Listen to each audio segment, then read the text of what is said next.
ಚೆನ್ನಾಗಿದೆ, useful. Movie ಬಗ್ಗೆ madam movie ಬಗ್ಗೆ ಸ್ವಲ್ಪ ಅದೇ ಮೂವಿ ಬಗ್ಗೆನೇ ಭಾಳ ಚೆನ್ನಾಗಿದೆ. ನಮ್ಮಂಥ ಅವ್ರಿಗೆ ಯೂಸ್ಫುಲ್, ಭಾಳ ಚೆನ್ನಾಗಿದೆ. ನೋಡ್ಬೋದು, ತಿಳ್ಕೊಬೇಕು. ಖುಷಿ ಆಯಿತು. ಸಿನಿಮಾ ಭಾಳ ತುಂಬ ಮಾಸಾಗಿ ಬಂದಿದೆ. ಯಂಗ್ ಜಾಬ್ಗೆ ಏನು ಹೇಳಬೇಕು ಅಂತ ಹೇಳಿ ಸಮಾಜದಲ್ಲಿ ಒಳ್ಳೆಯ ನೀತಿಯನ್ನು ಈ ಸಿನಿಮಾ ರೂಪಿಸಿದೆ. Thank you. ತುಂಬ ಚೆನ್ನಾಗಿದೆ. ಈಗಿನ ಸಮಾಜ, ಈಗಿನ ಯೂತ್ಸು ತುಂಬ ಚೆನ್ನಾಗಿದೆ.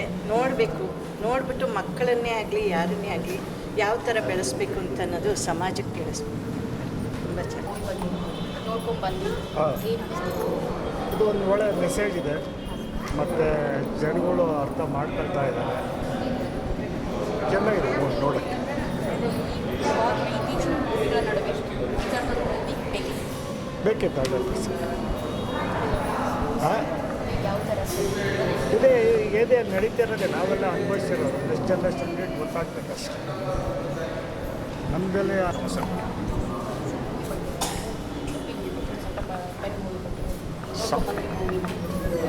ತುಂಬ ಚೆನ್ನಾಗಿದೆ. ಸಮಾಜಕ್ಕೆ ಒಂದು ಉತ್ತಮವಾದ ಒಂದು ಸಂದೇಶ ಅನ್ನೋದಕ್ಕಿಂತ ಪ್ರತಿಯೊಂದು ಕುಟುಂಬದಲ್ಲಿ ಮಕ್ಕಳಿಂದ ವಯಸ್ಸಾದವರವರೆಗೂ ಪ್ರತಿಯೊಬ್ಬರು ಕೂತ್ಕೊಂಡು ನೋಡಿದ್ರೆ ಈ ಚಿತ್ರ ಸಾರಾಂಶ ಅಂತ ಗೊತ್ತಾಗುತ್ತೆ. ದಯವಿಟ್ಟು ಈ ಚಿತ್ರನ ಪ್ರತಿಯೊಬ್ಬರು ವೀಕ್ಷಣೆ ಮಾಡಿದ್ರೆ ಒಂದು ನಿಜವಾದ ಅಭಿಪ್ರಾಯ ಅವರಿಗೆ ಮೂಡಿ. ಸೊ ನಾವು ಹೇಳೋದಕ್ಕಿಂತ ಅವರು ಒಂದು ಎಕ್ಸ್ಪೀರಿಯನ್ಸ್ ಆಗುತ್ತೆ. ಪ್ರತಿಯೊಬ್ಬರು ನೋಡಲೇಬೇಕು. ತುಂಬ ಚೆನ್ನಾಗಿದೆ. ತಿಳ್ಕೋಬೇಕು, ಅದು ತಾಯಿ ತಂದೆನೂ ತಿಳ್ಕೋಬೇಕು, ಮಕ್ಕಳೂ ತಿಳ್ಕೊಂಡು ಇದು ಮಾಡಬೇಕು. ಸೂಪರ್ ಚೆನ್ನಾಗಿದೆ, ಅದು ತುಂಬ ಚೆನ್ನಾಗಿ.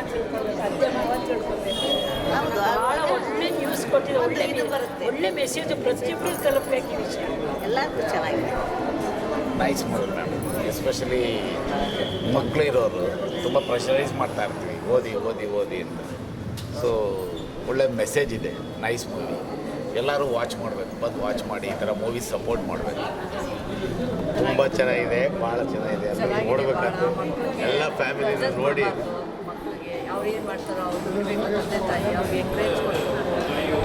ತುಂಬ ಚೆನ್ನಾಗಿದೆ. ಎಲ್ಲರೂ ನೋಡೋವಂಥದ್ದು, ಚಿಕ್ಕ ಮಕ್ಕಳಿಂದ ದೊಡ್ಡವರೆಗೂ ನೋಡೋವಂಥದ್ದು. ಇದು ತುಂಬ ಚೆನ್ನಾಗಿದೆ, ತುಂಬ ಚೆನ್ನಾಗಿ ಓಡೋ ಫಿಲಮ್. ಅಷ್ಟೇ ಮಾಡಿರೋರಿಗೆಲ್ಲ ತುಂಬ ಟ್ಯಾಂಕ್ಸ್ ಅದ್ರು ಮಾಡಿರೋ ಎಲ್ಲ ಪ್ರತಿಯೊಂದು ಫ್ಯಾಮಿಲಿಯವರು ನೋಡಬೇಕು. ನನ್ನ ತುಂಬ ಚೆನ್ನಾಗಿ ತಿಳಿಸ್ಕೊಟ್ಟಿದ್ದಾರೆ, ಚೆನ್ನಾಗಿ ಮಾಡಿದ್ದಾರೆ. ಅವ್ರಿಗೆ ಮಾಡಿರೋರಿಗೆ ತುಂಬ ಪ್ರೋತ್ಸಾಹ, ತುಂಬ ಎಂಕರೇಜ್ ಕೊಟ್ಟು ಪಿಕ್ಚರು 100 ಡೇಸ್ ಓಡೋದು. ಚೆನ್ನಾಗಿದೆ.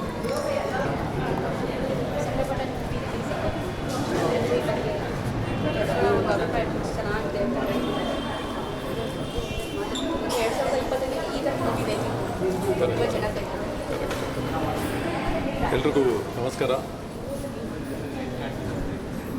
ಪಿಕ್ಚರ್ ನೋಡಿದವರೆಲ್ಲ ತುಂಬ ಒಳ್ಳೆಯ ಒಂದು ಸಾಮಾಜಿಕ ಸಂದೇಶವನ್ನು ಸಾಯಿ ಪ್ರಕಾಶ್ ಅವರು ತಮ್ಮ ಚಿತ್ರದ ಮುಖಾಂತರ ನೀಡಿದ್ದಾರೆ ಅಂತ ಹೇಳ್ತಾ ಇದ್ದಾರೆ.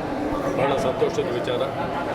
ಸಾಯಿ ಪ್ರಕಾಶ್ ಅವರು ಎಲ್ಲರೂ ಹೇಳಿರೋ ಹಾಗೆ ಸುಮಾರು 105 ಚಿತ್ರಗಳನ್ನು ಮಾಡಿದರೆ ಆ 105 ಚಿತ್ರಗಳಲ್ಲಿ ಮನರಂಜನೆಯ ಜೊತೆನೇ ಬಹಳ ಒಳ್ಳೆಯ ಸಂದೇಶವನ್ನು ಕೂಡ ಅವರು ಸಮಾಜಕ್ಕೆ ಕೊಟ್ಟಿರುವಂಥ ಚಿತ್ರಗಳನ್ನೇ ಮಾಡಿರೋದು.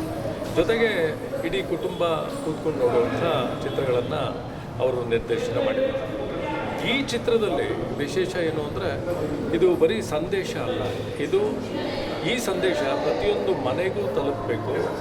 ಪ್ರತಿಯೊಂದು ಮನೆಯಲ್ಲೂ ಹಲವಾರು ಕಾರಣಗಳಿರುತ್ತೆ. ಅಂದರೆ ಮಕ್ಕಳು ತೊಂದರೆ ಸಿಕ್ಕಾಕೊಳ್ಳೋಕ್ಕಾಗಲಿ, ದಂಪತಿಗಳಲ್ಲಿ ವಿರಸ ಬರೋದಕ್ಕಾಗಲಿ, ಬೇರೆ ಏನಾದರೂ ಆರ್ಥಿಕ ಸಂಕಷ್ಟಗಳಾಗಲಿ, ಈ ಎಲ್ಲ ಸಂಕಷ್ಟಗಳಿಂದ ಇಡೀ ಬದುಕೆ ಏರುಪೇರಾಗುತ್ತಲ್ಲ, ಆ ರೀತಿಯ ಸಂದರ್ಭಗಳಲ್ಲಿ ಕೆಲವೊಬ್ಬರು, ಎಲ್ಲರೂ ಅಂತ ಹೇಳಲ್ಲ, ಕೆಲವೊಬ್ಬರು ಬಹಳ ಒಂದು ಕಠಿಣವಾದ ನಿರ್ಧಾರನ ತಗೊಂಡು ಜೀವನನೇ ಅಂತ್ಯ ಮಾಡ್ಕೋಬೇಕು ಅಂತ ಏನು ನಿರ್ಧಾರ ಮಾಡ್ತಾರೆ, ಅವರುಗಳೆಲ್ಲ ತಪ್ಪದೇ ನೋಡಬೇಕಾದಂಥ ಚಿತ್ರ ಇದು.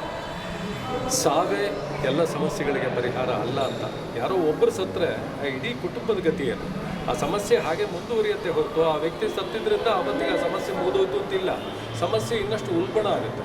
ಅದನ್ನು ಇವರು ಈ ರೀತಿಯ ತೊಂದರೆ ಸಿಕ್ಕಾಕೋಬೇಡಿ, ಆತ್ಮಹತ್ಯೆ ಪರಿಹಾರ ಅಲ್ಲ ಸಮಸ್ಯೆಗಳಿಗೆ, ಬದುಕಿ ಈಸಬೇಕು, ಇದ್ದು ಜಯಿಸಬೇಕು ಅಂಥೇಳಿ ಈ ಬದುಕಲ್ಲಿ ಏನೇ ಸಂಕಷ್ಟಗಳಿದ್ರೂ ಒಂದು ಜಯ ಕಾಣಬೇಕು, ಒಂದು ನೆಮ್ಮದಿ, ಒಂದು ಸುಖ ಕಾಣಬೇಕು, ಹಾಸಿಗೆ ಇದ್ದಷ್ಟು ಕಾಲು ಚಾಚಬೇಕು ಅನ್ನೋ ಒಂದು ಮೆಸೇಜನ್ನು ಈ ಚಿತ್ರದ ಮುಖಾಂತರ ಕೊಟ್ಟಿದ್ದಾರೆ. ದಯವಿಟ್ಟು ಈ ಚಿತ್ರ ಕರ್ನಾಟಕದ ಎಲ್ಲ ಜನತೆಯ ಮನೆ ಮನೆಗೂ ತಲುಪಬೇಕು. ಆಗ ಸಾಯಿ ಪ್ರಕಾಶ್ ಅವರು ಮಾಡಿರುವಂಥ ಅವರು ನಿರ್ದೇಶನದ ಜೊತೆ ನಿರ್ಮಾಣ ಕೂಡ ಮಾಡಿರೋದರಿಂದ ಬಹಳ ಕಷ್ಟದಲ್ಲೇ ಅವರು ಇದನ್ನು ನಿರ್ಮಾಣ ಮಾಡಿರೋದು. ನಿರ್ದೇಶನ ಬಹಳ ಸುಲಭ, ಹಣ ಹಾಕಿ ಪಿಕ್ಚರ್ ಮಾಡೋದು ಕಷ್ಟ. ದಯವಿಟ್ಟು ನೀವೆಲ್ಲ ಬಂದು ಈ ಒಳ್ಳೆಯ ಸಂದೇಶವನ್ನು ತಗೊಂಡು ಚಿತ್ರನ ಯಶಸ್ವಿಗೊಳಿಸಿದ್ರೆ ಈ ರೀತಿಯ ಇನ್ನೂ 10 ಚಿತ್ರಗಳನ್ನು ಸಾಯಿ ಪ್ರಕಾಶ್ ಅವರು ಮಾಡ್ತಾರೆ. ದಯವಿಟ್ಟು ಚಿತ್ರಮಂದಿರಕ್ಕೆ ಬಂದು ಪಿಕ್ಚರ್ ನೋಡಿ ಅಂತ ಮತ್ತೊಮ್ಮೆ ಮನವಿ ಮಾಡಿಕೊಡ್ತೀನಿ. ನಮಸ್ಕಾರ.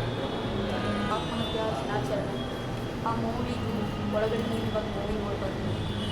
ಯಾವ ಯಾವ ಕಾರಣಗಳಿಂದ ಆತ್ಮಹತ್ಯೆಗಳು ನಡೀತಿವೆ, ಅದಕ್ಕೆ ಆತ್ಮಹತ್ಯೆ ಒಂದೇ ಪರಿಹಾರ ಅಲ್ಲ. ಮೇಡಮ್, ಯಾವುದೇ ಸಮಸ್ಯೆಗೂ ಎಂಥದೇ ಸಮಸ್ಯೆಗೂ ಆತ್ಮಹತ್ಯೆ ಪರಿಹಾರ ಅಲ್ಲ. ಅದು ಇವತ್ತಲ್ಲ, ನಾವು ಇಡೀ ಪ್ರಪಂಚ ಇರೋವರೆಗೂ ಅದನ್ನು ಹೇಳಬೇಕಾದ ವಿಷಯ. ಅದು ಸೆಪ್ಟೆಂಬರ್ 10ಕ್ಕೆ ಇಡೀ ಪ್ರಪಂಚದಲ್ಲಿ ವರ್ಲ್ಡ್ ಸುಯಿಸೈಡ್ ಅವೇರ್ನೆಸ್ ಡೇ ಅಂತ ಮಾಡ್ತಾರೆ. ಬಟ್ ಈ ಬಾರಿ ಸರ್ಕಾರ ಕೂಡ ಅದ್ರ ಬಗ್ಗೆ ಗಮನ ಹರಿಸಿಲ್ಲ. ಯಾವ ಜಿಲ್ಲೆಯಲ್ಲೂ ಯಾವ ತಾಲೂಕಲ್ಲೂ ಅದ್ರ ಬಗ್ಗೆ ಕಾರ್ಯಕ್ರಮವೂ ಮಾಡಿಲ್ಲ. ಸರ್ಕಾರದ್ದು, ರಾಜ್ಯದ್ದು, ದೇಶದ್ದು ಏನಾಗಿದೆ ಅಂದರೆ ಬರೀ ಹಿಂದೂ ಮುಸ್ಲಿಂ ಗಲಾಟೆ, ಹಿಂದೂ ಕ್ರಿಶ್ಚಿಯನ್ ಗಲಾಟೆ, ಮುಸ್ಲಿಂ ಕ್ರಿಶ್ಚಿಯನ್, ಅದರಲ್ಲೇ ಮುಳುಗೋಗ್ಬಿಟ್ಟಿದಲ್ಲ ರಾಜಕೀಯ ಪಕ್ಷಗಳು. ಯಾರೂ ಕೂಡ ಈ ಒಂದು ಅವೇರ್ನೆಸ್ ಡೇನ ಪರಿಣಾಮಕಾರಿಯಾಗಿ ಮತ್ತು ತರ್ಕಬದ್ಧವಾಗಿ ತಲುಪುವಂಥ ಪ್ರಯತ್ನವನ್ನು ಮಾಡಿಲ್ಲ. ಏನೋ ನಾವು ನಮ್ಮ ಈ ಒಂದು ಸೆಪ್ಟೆಂಬರ್ 10 ಅನ್ನೋ ಸಿನಿಮಾನ ಅದೇ ಹೆಸರಲ್ಲಿ ಇಡೀ ರಾಜ್ಯ ತೆರೆಗೆ ತಂದಿದ್ದೀವಿ. ಅದು ಜನಸಾಮಾನ್ಯರಲ್ಲಿ ಒಂದು ಅರಿವು ಮೂಡಿಸ್ಬೇಕನ್ನೋ ಉದ್ದೇಶದಿಂದ ತಂದಿರ್ತಕ್ಕ ಸಿನಿಮಾ. ಸಾಯಿ ಪ್ರಕಾಶರು ಇವತ್ತು 105 ಸಿನಿಮಾಗಳನ್ನು ಮಾಡಿ ಇಂಥ ಒಂದು ಸಿನಿಮಾನ ಅವ್ರು ಮಾಡ್ದೇ ಇರ್ಬೋದಾಗಿತ್ತು, ಯಾರೂ ಕೇಳ್ತಾ ಇರಲಿಲ್ಲ ಅವ್ರಿಗೆ. ಬಟ್ ಅವ್ರಿಗೆ ನಾನು 105 ಸಿನಿಮಾ ಮಾಡಿ ಅವ್ರು ಇದುವರೆಗೂ 125 ಸರಿ ರಕ್ತದಾನ ಮಾಡಿದ್ದಾರೆ. 125 ರಕ್ತದಾನ ಮಾಡಿದ್ದಾರೆ. ಅಂಥ ಮಹಾನ್ ವ್ಯಕ್ತಿ ಇವತ್ತು ಜನಗಳಿಗೆ ಅನುಕೂಲ ಆಗಲಿ ಅಂತ ಇದನ್ನು ದುಡ್ಡು ಬರುತ್ತೆ ಬಿಡುತ್ತೆ ಸೆಕೆಂಡ್ರಿ. ಬಟ್ ಬರಲಿ ಬಿಡಲಿ, ನಾನು ಜನಕ್ಕೊಂದು ಏನಾದರೂ ಒಂದು ಸಾಕ್ಷಿ ಗುಡ್ಡೆ ಇಟ್ಟು ಹೋಗಬೇಕು ಅಂತ ಒಳ್ಳೆ ಸಂದೇಶ ಕೊಡಬೇಕು. ಇಡೀ ಜಿಲ್ಲೆನಲ್ಲಿ, ಇಡೀ ರಾಜ್ಯದಲ್ಲಿ ನನ್ನ ಸಿನಿಮಾಯಿಂದ ಒಂದು 5 ಜನ ಪ್ರಾಣ ಕಳ್ಕೊಳ್ಳೋದು ತಪ್ಪಿಸೋದು ಅಷ್ಟೇ ಸಮಾಧಾನ ಅಂತ ಹೇಳಿದ್ದಾರೆ. ಅವರ ಇದು ಒಂದು ಧೈರ್ಯಕ್ಕೆ ಮೆಚ್ಚಬೇಕಾದ್ದು. ಇನ್ನೂ ಬಿಟ್ಟಿದ್ದು ಕನ್ನಡ ಜನತೆ ಮೇಲೆ ಅವರ ಆಶೀರ್ವಾದ ಸಿಕ್ಕಿದೆ, ಚೆನ್ನಾಗಾಗುತ್ತೆ. ಇಲ್ಲಾಂದರೆ ಏನು ಮಾಡೋಕ್ಕಾಗಲ್ಲ ಅಷ್ಟೇ. Thank you. Madam, September 10 sir ಹೇಳ್ದಂಗೆ ಪ್ರತಿ ವರ್ಷ ಈ ಆತ್ಮಹತ್ಯೆ ನಿಷೇಧ ದಿನಾಚರಣೆ ಆಚರಿಸ್ತಾ ಇದ್ದಾರೆ. ಇದು ಜಾಸ್ತಿ ಪ್ರಚಾರ ಆಗಿಲ್ಲ. ಸರ್ಕಾರ ಇದ್ರ ಬಗ್ಗೆ ಗಮನನೇ ಹರಿಸಿಲ್ಲ. ಈಗ ಬರೀ ಗಣೇಶಂದು ವಿಸರ್ಜನೆ ಸಂದರ್ಭದಲ್ಲಿ ಅದು ಇದು ಗಲಾಟೆಗಳೇ ನಡೀತಾ ಇದೆ. ಆದ್ದರಿಂದ ಈ ಸಂದರ್ಭದಲ್ಲಿ ಬೇರೆ ಹಬ್ಬಗಳನ್ನ ಯಾವ ರೀತಿ ಮಾಡ್ತಾರೆ, ವಾರ್ತಾ ಮತ್ತು ಪ್ರಚಾರ ಇಲಾಖೆ ಮುಖ್ಯವಾಗಿ ಅವರು ಈ ದಿನವನ್ನು ಹೆಚ್ಚಿಗೆ ಮಾಡಬೇಕು. ಈಗ ರೈತರ ಆತ್ಮಹತ್ಯೆಗಳು ನೋಡ್ತಾ ಇದ್ದೀವಿ. ಆದರೆ ಮತ್ತು ಜೊತೆ ಇತ್ತೀಚೆಗೆ ಮಕ್ಕಳುಗಳು ಕೂಡ ಕಡಿಮೆ ಅಂಕಗಳು ಎಲ್ಲ ಬಂದು ಮಕ್ಕಳು ಆತ್ಮಹತ್ಯೆ ಬಗ್ಗೆ ಇದನ್ನು ತಪ್ಪಿಸ್ಬೇಕು ಅಂತ ಹೇಳಿದ್ರೆ ಈ ದಿನವನ್ನು ನಮ್ಮ ಸಾಯಿ ಪ್ರಕಾಶರ ಆಸೆಯಂತೆ ಬರೀ ಕೆಲವು ನೋಡ್ತಾರೆ, ಪ್ರಯೋಜನ ಆಗಲ್ಲ. ಇದು ಶಾಲೆ ಕಾಲೇಜುಗಳಿಗೆ ಕಡ್ಡಾಯವಾಗಿ ಸರ್ಕಾರದಿಂದ ಒಂದು ಆದೇಶ ಮಾಡಿಸಿ ಶಾಲಾ ಕಾಲೇಜುಗಳಿಗೆ ಮತ್ತು ಸಿಬ್ಬಂದಿಗಳಿಗೆ ಮತ್ತು ಹೆಣ್ಮಕ್ಳಿಗೆ ಸ್ತ್ರೀಶಕ್ತಿ ಗುಂಪುಗಳಿವೆ, ಆ ಸ್ತ್ರೀಶಕ್ತಿ ಗುಂಪುಗಳಿಗೆಲ್ಲ ತೋರಿಸಿದ್ರೆ ಖಂಡಿತವಾಗಿ ಸ್ವಲ್ಪ ಇದರ ಸಾರ್ ಹೇಳೋದಂಗೆ ಒಂದು 5 ಜನ ಅಲ್ಲ, ಖಂಡಿತವಾಗಿ ನಮ್ಮ ಪ್ರತಿ ವರ್ಷ ಸಿಕ್ಕಾಪಟ್ಟೆ ಜನ ಆತ್ಮಹತ್ಯೆ ಮಾಡ್ಕೊಳ್ತೇವೆ. ಇದು ಕಡಿಮೆ ಆಗುತ್ತೆ. ಮತ್ತು ಟಾಲ್ ಫ್ರೀ ನಂಬರ್ ಒಂದು ಕೊಡಬೇಕಾಗಿತ್ತು. ಆತ್ಮಹತ್ಯೆಗೆ ತಪ್ಪಿಸ್ಲಿಕ್ಕೆ ಒಂದು ಸಲಹೆ ಕೊಡಲಿಕ್ಕೆ ಒಂದು ನಂಬರ್ ಇದೆ.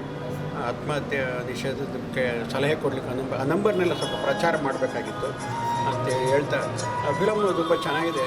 ಬೋರೇನು ಆಗಲಿಲ್ಲ. ಬೆಳಗ್ಗೆ ಒಂದು ಆರಂಭದಿಂದ ಕೊನೆವರೆಗೂ ಕೂಡ ಆಸಕ್ತಿಯಿಂದ ಎಲ್ಲರೂ ಕೂಡ ನೋಡಿದ್ರೆ ಒಂದು ಸ್ವಲ್ಪ ಮನೋರಂಜನೆ ಇದ್ದರೆ ಸ್ವಲ್ಪ ಚೆನ್ನಾಗಿರ್ತಿತ್ತು ಅನಿಸುತ್ತೆ. ಮನೋರಂಜನೆ ಸೇರಿಸಿದ್ರೆ ಬಹುಶಃ ಅದರ ತೀರಳು ಕಡಿಮೆ ಆಗಿಬಿಡುತ್ತೆ ಅಂಥೇಳಿ ಬಹುಶಃ ನಮ್ಮ ಸಾಯಿ ಪ್ರಕಾಶ್ ಸರ್ ಅವರು ಹಾಗೆ ಮಾಡಿದ್ದಾರೆ ಅಂತ ಅನಿಸುತ್ತೆ. ಎನಿಹೌ ಅವರ ಪ್ರಯತ್ನ ಖಂಡಿತವಾಗಿ ಕೂಡ ಯಶಸ್ವಿಯಾಗಲಿ. ಅವರು ಈ ಥರದ ಫಿಲಮ್ಗಳನ್ನ ಇನ್ನೂ ಕೂಡ ಸಮಾಜಕ್ಕೆ ಒಳ್ಳೆಯ ಆಗೋವಂಥ ಫಿಲಮ್ಗಳನ್ನ ತೆಗಲಿ ಅಂತೇಳಿ ನಾನು ಕೂಡ ಹಾರೈಸಿ ಬೆಸ್ಟ್ ಆಫ್ ಲಕ್ ಹೇಳ್ತೀನಿ. ಈ ಸಿನಿಮಾ ಇನ್ನೂ ಜಾಸ್ತಿ ಜನಕ್ಕೆ ಓಡಬೇಕು. ಬರೀ ಕೇವಲ ಕೆಲವೇ ಮೆಟ್ರೋಪಾಲಿಟನ್ ಸಿಟಿ ಲೈಕ್ ಬೆಂಗಳೂರು ಮಾತ್ರ ಸಾಲದು. ಇದು ಜಿಲ್ಲಾ ಮಟ್ಟಕ್ಕೆ ಹೋಗಬೇಕು, ತಾಲೂಕು ಮಟ್ಟಕ್ಕೆ ಹೋಗಬೇಕು, ಹೋಬಳಿ ಮಟ್ಟಕ್ಕೂ ಕೂಡ ಹೋಗಬೇಕು. ಈ ಸರ್ಕಾರ ಇದಕ್ಕೆ ಬರೀ 200 ರೂಪಾಯಿ ಫಿಕ್ಸ್ ಮಾಡಿದೆ. ಇದನ್ನು ಕಡಿಮೆ ರೇಟಲ್ಲಿ ರಿಯಾಯಿತಿ ದರದಲ್ಲಿ ಮತ್ತು ಉಚಿತವಾಗಿ ಮಕ್ಕಳಿಗೆ ಮತ್ತು ಕಾಲೇಜ್ ಸ್ಟೂಡೆಂಟ್ಸ್ಗೆ ಇವೆಲ್ಲ ತಿಳಿಸ್ಬೇಕು ಅಂತೇಳಿ ನಾನು ಕೇಳ್ಬೋದು. Thank you.